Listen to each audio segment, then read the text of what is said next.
Hope you know, when two pilots are talking, their glory is not how many cars they have. It's how many hours they have clocked in the air.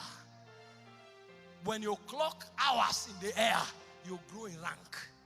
So captains must clock 10,000 hours in the air. It shows that they have experience. They know bird strikes. They have journeyed through the Euroclydon. They know the difference in the atmosphere. They know when the sun vanishes and the atmosphere is humid. They know when it rains and the tires can skid off. They have mastered all of these things. When you begin to build stamina, sometimes you come there, your body is sick. You know the technology to hold on to pray out of your body, and the sickness doesn't stop you. Sometimes when you come, the challenges of life will begin to trouble you. You know where to pray to. And when you pray there, the challenges of life become small. You know what to do when you are tired. Some of these men, when they come to the place of prayer, they want to speak in tongues, they can. And then they begin to chant in the Holy Ghost.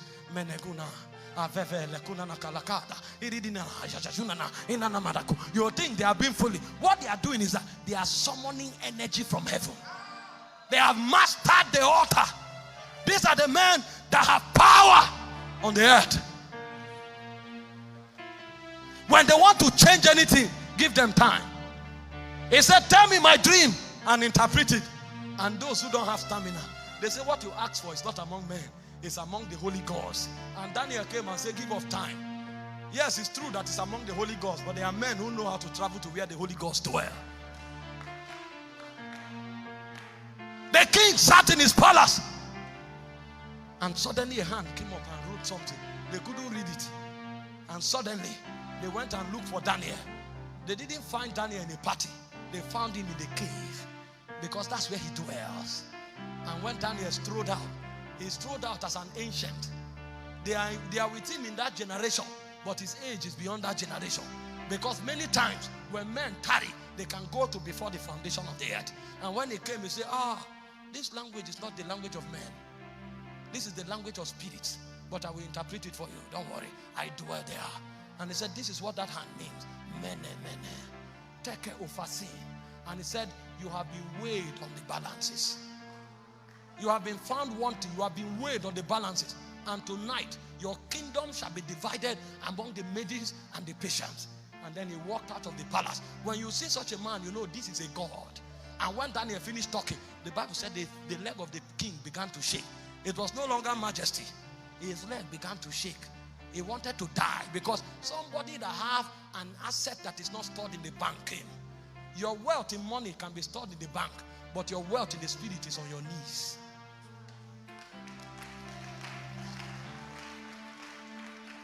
Aliyah,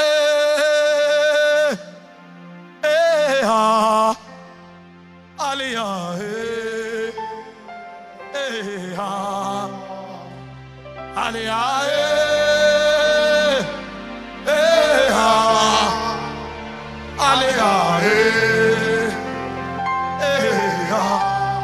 When you ask an unbeliever and there's a challenge, he runs to his ATM and goes to the bank.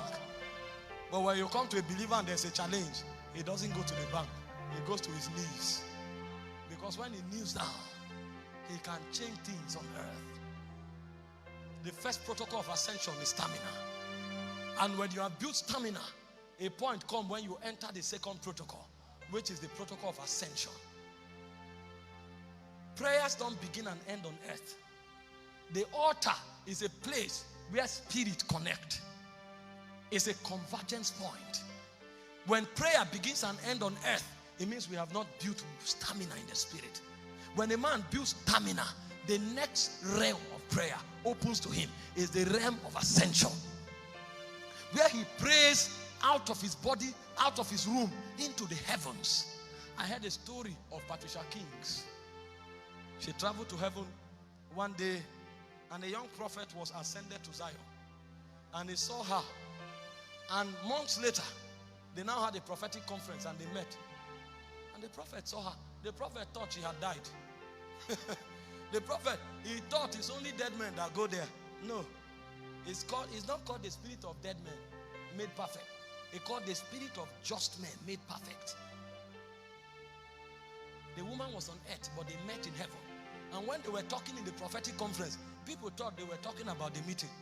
They didn't know they were talking stories from another civilization.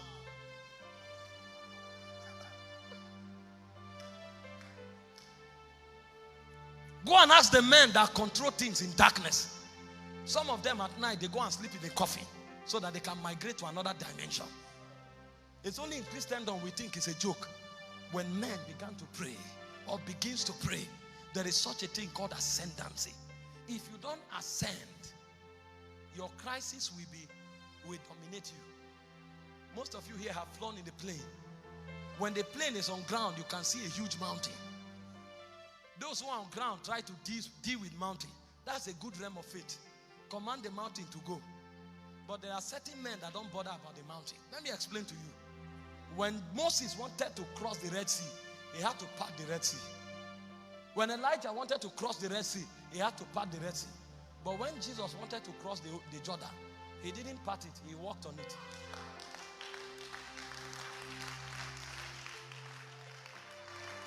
There is a realm where you command mountains. That's the realm of stamina. But there is a realm where you leave the mountain behind.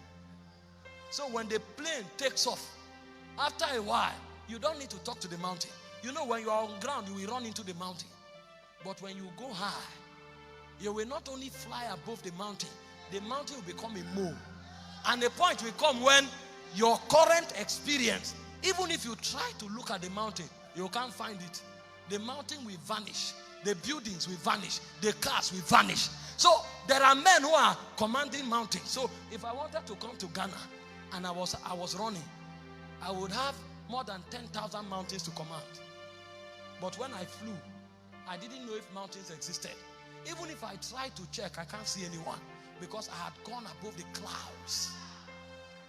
That's the realm people go to, and they tell you they can't remember when last they had a problem. And you say it's a lie. Are we not all men? It's true, we are all men, but we function at different cadres in the spirit. I'm just showing you the wealth of prayer. I've not started talking about prayer. I'm just showing you the protocol of accessing what's in the heart of God. If you are clustered with challenges, you can't go far. They will pull you down. So what you need to do is to pray out of the realm. And even if your challenges were wanted to, they can't find you. You are lost in the cloud. So somebody comes, they say he has cancer. He will die in 2 weeks. And then he ascends. And then when he comes, he's drunk in his house. And then they say he will die. I read the story of John Austin, Joel Austin's father, the wife. She was diagnosed of cancer and they told her she would die in 10 days. Everybody prayed. They went to the best doctors. John Austin himself was a man of faith. Here was a mountain. And when she saw that commanding was not working, she gathered 40 scriptures and sat on it every day with tongues. 10 days became 10 months. 10 months became 10 years until she grew old. She left the realm where cancer operates. So they couldn't find the cancer. She left the cancer. It's the realm of ascension.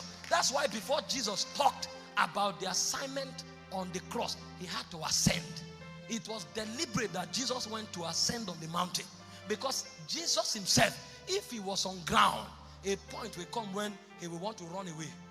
Hope you remember that even up to Gethsemane, Jesus said, if it were possible, take this cup from me. He wanted to run. But when nothing was happening, he knew the only technology to subscribe to was the technology of ascension. And when Jesus ascended, as he came from the garden, he told them, let's go, the hour is now. Fear vanished. When the people came, they said, whom seek ye? He said, Jesus. They said, who seek ye? They said, Jesus of Nazareth. He said, I am he. And they went back and fell. Whom seek ye? Jesus of Nazareth. I said to you already, I am he. They went back and fell. They couldn't even arrest the man because he had gone to another realm. He had to tell them, I was with you in the temple day and night. You didn't arrest me. Why have you come in the night? He said, because it's your hour. Peter took a knife. That's how earthly men behave. And cut off the ear of one of the servants. Do you know how many soldiers came? How many knives will you need? He said, put your knife back. They that live by the sword shall die by the sword. There are men that live by the technology of ascension. They don't know death. So when the time came, he said, this commandment have I received of my Father. I have the power to lay down my life and to take it up again. They thought they killed him. After 3 days, he came out and strode out of the grave. Who do you think? They thought they killed him. They rolled a stone, covered the tomb. When 3 days came and the quota of divine justice was fulfilled, he strode out of the cave. And the soldiers that were guarding the cave with guns, they fell down and slept.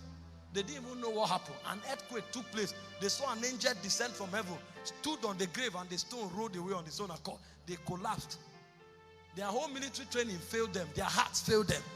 And here was the Lord of glory. He strode out of the grave. And the disciples were afraid, praying in the room. And he just walked through the wall and said, peace be unto you. No, he said, all hail the King. He had ascended. All hail the King. The man who came is a man functioning from ascended reality. When you ascend, your enemies will see you and run.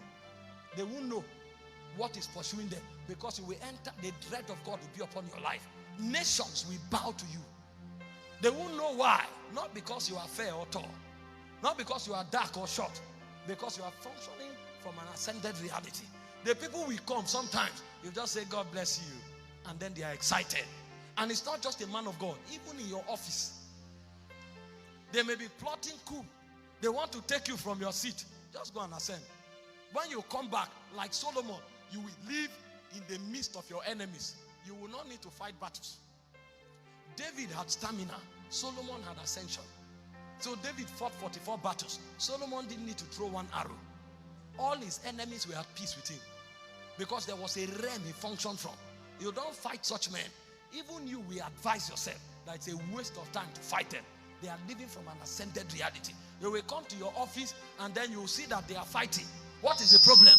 One person spoke against you and 3 people rose to kill that person. You didn't say anything. You will be begging the people, no, don't touch you. Don't touch you.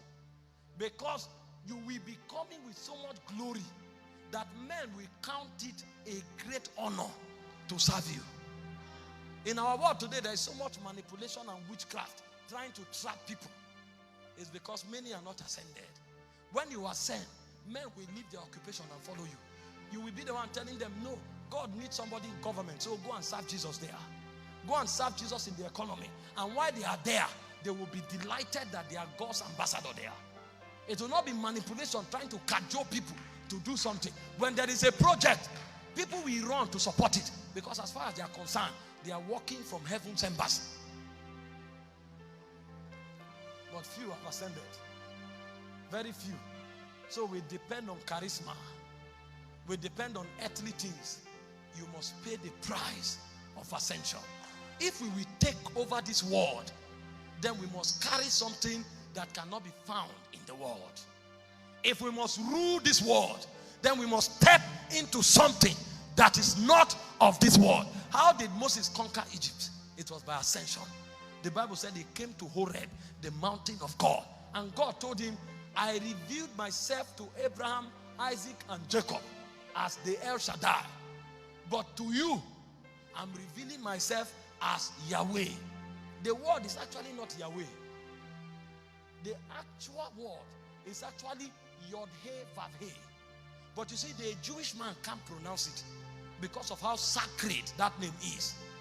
And if you study the word, the name Yod-Heh-Vav-Heh is representative of the 4 dimensions of glory.